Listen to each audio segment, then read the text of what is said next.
ઉજાગર કરતા ભુજના વોર્ડ નંબર 9ના આપના ઉમેદવાર।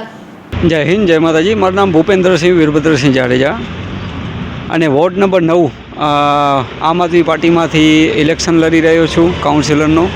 જી વોર્ડ નંબર 9માં અત્યારે હું ઘાટા બધા વિસ્તારમાં પ્રચાર કરી ચૂક્યો છું। એમાં લોકોનો ખૂબ જ ભાજપ પ્રત્યે વિરોધ છે અને મોટાભાગે વિરોધ એ વાતે છે કે ભાજપના ઉમેદવાર જે વ્યક્તિઓ ચૂંટાયેલા છે એ છેલ્લા 5 વર્ષથી જોવા નથી મળ્યા। ચૂંટાઈ ગયા એટલે પછી ફિલ્મ થઈ પૂરી। આખોથી પોતાના કંઈક ને કંઈક કામમાં રોકાયેલા હોય, પ્રજાના કંઈ કામ કરતા નથી। એટલે પ્રજા એક જ વાત કરે છે કે ચૂંટાઈ ગયા પછી તમે અમને દેખાશો કે ભાજપની જેમ તમે કરશો। અને અમારો એક જ વાત છે બધા વચ્ચે કે અમે ચૂંટાઈ ગયા પછી અમે ભાજપની જેમ નહીં કરી। અમે મહિનામાં ચોક્કસપણે એક અઠવાડિયાનો એક રવિવાર અમે એવો રાખશું કે દરેક કોલોનીમાં અમે પ્રવાસ કરશું। દરેક કોલોનીના હોદ્દેદારો જે પણ કંઈ વ્યક્તિઓ છે એ બધાના પ્રશ્નો અમે પૂછશું, વાંચા લેશું અને એ બધાના કામ કરવા માટે અમે દર મહિને એકવાર અમે આયોજન કરશું।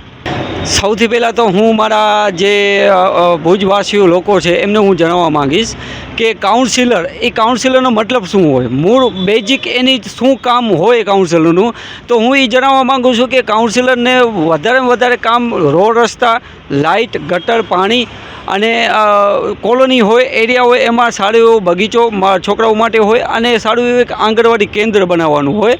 અને અત્યારે મોટે ભાગે આખે 11 વોર્ડમાં તમે જોશો તો ક્યાંય સારા રોડ રસ્તા નથી, ક્યાંય સારી પાણીની સુવિધા નથી। હું જ્યાં પણ ગયો છું ને ત્યાં 4, 5, 6 દિવસે પાણીની રાહ મને સાંભળવા મળી છે।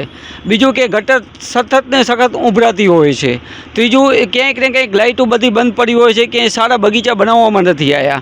હું દાખલા તરીકે તમને જણાવું તો મારા અત્યારે વોર્ડ 11 વોર્ડમાં કેટલી ગ્રાન્ટ આવે છે ને મારી અત્યારે મારી જે પ્રજા છે એ પ્રજાને ખબર નથી। પ્રજાને હું જણાવીશ કે દર વર્ષે 100 થી 150 કરોડની આજુબાજુ સરકાર આપણને ગ્રાન્ટ આપે છે।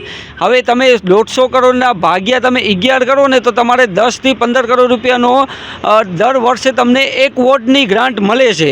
હવે તમે જ કહો મને કે દર વર્ષે જો 10 થી 15 કરોડની ગ્રાન્ટ આવતી હોય તો 10-15 કરોડ રૂપિયાનું તમારે ત્યાં વોર્ડમાં કામ થયું છે?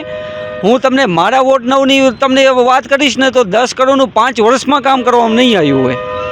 તો આટલા બધા પૈસા, આટલી બધી ગ્રાન્ટ જે સરકાર ઉપરથી આપે છે એ બધી જાય છે ક્યાં? તો એ બધી હું તમને જાગૃત કરાવવા માગું છું મારી પ્રજાને કે તમે જાગૃત થાઓ કે તમને કેટલી ગ્રાન્ટ મળે છે। એ ગ્રાન્ટમાંથી તમારે જે કાઉન્સિલર તમે જે ચૂંટો છો એ વ્યક્તિ કેટલું કામ કરે છે તમારી કોલોનીમાં, તમે એના આગળ હિસાબ માંગો।